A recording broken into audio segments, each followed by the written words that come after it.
वो हमरा अञा ताईं ज़हर न थियो आ। खबरू तो मुखे बुधायो वो हमरा इन रस्ते ताईं गुजर कंदो।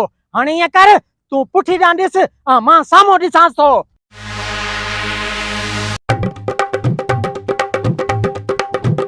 ये भाई फोरू मुझो रस्तो रोकी बीठा आहिनि। हितां वञण जो नालो ई नथा खणनि। शायद इन्हनि खे ख़बर लगी वई आ त मूं वटि पैसा आहिनि। पर रमू भी एतिरो बेवकूफ़ न आहे। तू वेंदुमि हलियो।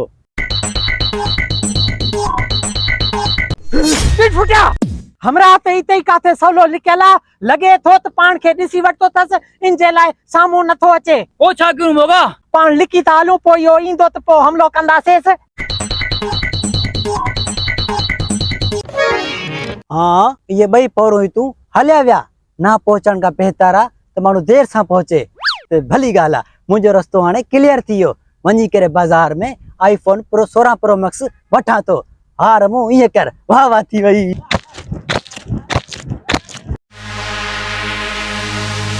ॾिठ फुटिया हमरा हथ साम्हूं अची रहियो आहे। हल त शिकार पकड़ियो। हराम खोर दिमाग़ में ॻाल्हि कोन थी अचई। हाणे साम्हूं हलियासींसि त पोइ ते भॼी वेंदो। पाण लिखी था हलूं, जंहिं महिल हितां गुज़रियो न पोइ पकड़े वठंदासीं पोयां। भॼा भॼा। खबरदार हथ मथे कर। शक्ल में त फोरू लॻो था। घर में जेकॾहिं कोई ॿार हूंदो आहे त मां खे चवंदी आहे बचड़ा चुप करे वञ। किथे मोगो बदमाश आयो न त तोखे चंबा हणंदो चंबा। मुंहिंजो रस्तो चोर कयो अथव। मां ग़रीब आहियां, मूंखे वञण ॾियो। वञण कीअं ॾियो? कलाक थी वियो असां तुंहिंजे इंतज़ार में बीठा आहियूं त हेठि टपंदो त असां इनखे पकड़ींदासीं। असां तुंहिंजा शिकारी आहियूं, तूं असांजो शिकार आहे। असांखे ख़बर पई आहे त तो वटि पैसनि वारो भंडारो आहे। वारो कर, पैसनि वारो भंडारो ॿाहिरि कर। तो मुझे वजन अब आया ना ऊंट पहाड़ के नीचे। इस हाथ बताओ तो मुझे वजन दे। मुझे ये की वजन दियो? हे भंडारो तो भगाला, इनमें पैसा ही कोनन। काथे या पैसा? वार कर पैसा दे।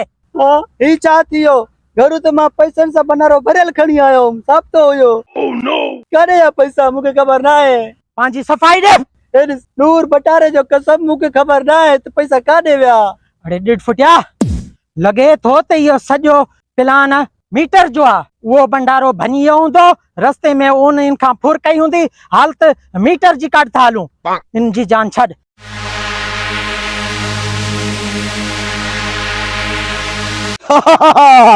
वडे शिकारी जो हमेशा नंढो शिकारी शिकार हणदो आ। मीटर अज त तुझी लय थी वई। हाने मीटर घुमदो। डेढ़ फुटिया मीटर सामो वेठो आ। वाके चोरी इनी कई आ। पैसा भी गणे तो। ओ हाल त हलूस। हाँ वडा सही चोंदान। हराम जी कमाई हराम थी वेंदी आ। मां घरू पियो जो भंडारो चोरी करे आयो। वरी फोरू मुका भंडारे रा पैसा फोरू करे व्या।